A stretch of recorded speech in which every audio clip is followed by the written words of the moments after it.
Hello and welcome to The Loop. I'm Matt Bruning. And I'm Renata Ford. Up in Akron, ODOT and contractors working on the State Route 8 bridge replacement project just made history at ODOT. They're using a technique called bridge launching. Thanks, guys. I'm standing here in Akron where a significant milestone has recently been accomplished on our State Route 8 bridge replacement project. This marks a historic moment as crews began the bridge launching method, which is a first here at the Ohio Department of Transportation. As you can see behind me, we've got jacks working in tandem with each other to actually physically push the steel across the valley.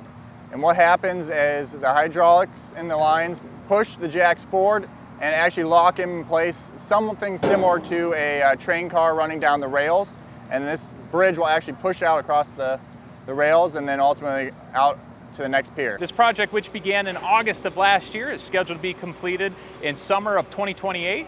We recognize that the cost to keep maintaining this structure over the next 70 years was actually going to be more expensive than it is to replace it today. Access, rock outcroppings, steep slopes, and then also worker safety. They don't have to be suspended 160 feet in the air. All led us to our conclusion that launching was easier and safer method as well as more cost effective. This is another great example of innovation here at the Ohio Department of Transportation. For The Loop in Akron, I'm Ray Marsh. Chip sealing is something often associated with rural roads that have lower traffic volumes. But in Northwest Ohio, they're using it on a busy highway.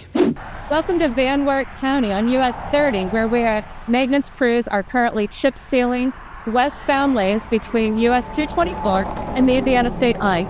This essential maintenance work is a crucial part of our road care strategy in District 1, where we've been utilizing chip sealing technique for just over 3 decades to achieve the highest pavement ratings in the state. I'm here today with Rod Nuveman, the Highway Maintenance Administrator for ODOT District 1. Rod, can you tell us why chip seals are such an effective strategy? Yeah, to begin with, we make sure we choose routes that are in really good condition before there's extensive cracking or potholes. The process then seals the entire surface, preventing water from seeping in and preserving the base for an additional 5 to 7 years, during which time we require very little maintenance on the surface. Another benefit of chip seal is that it adds to our surface skid resistance. And finally, they're really good cost-efficient treatments. We can do a chip seal for about a quarter of the cost of a full resurfacing project, making them a smart, budget-friendly option. Want to learn more about the benefits of chip sealing roadways? You can check out transportation.ohio.gov/chip seal. We had another bridge hit by an overheight truck. Well, 2 trucks in the same day last week. Here's the morning crash on Byesville Road at I-70 in Guernsey County. Later in the afternoon, a semi-truck hit the same bridge.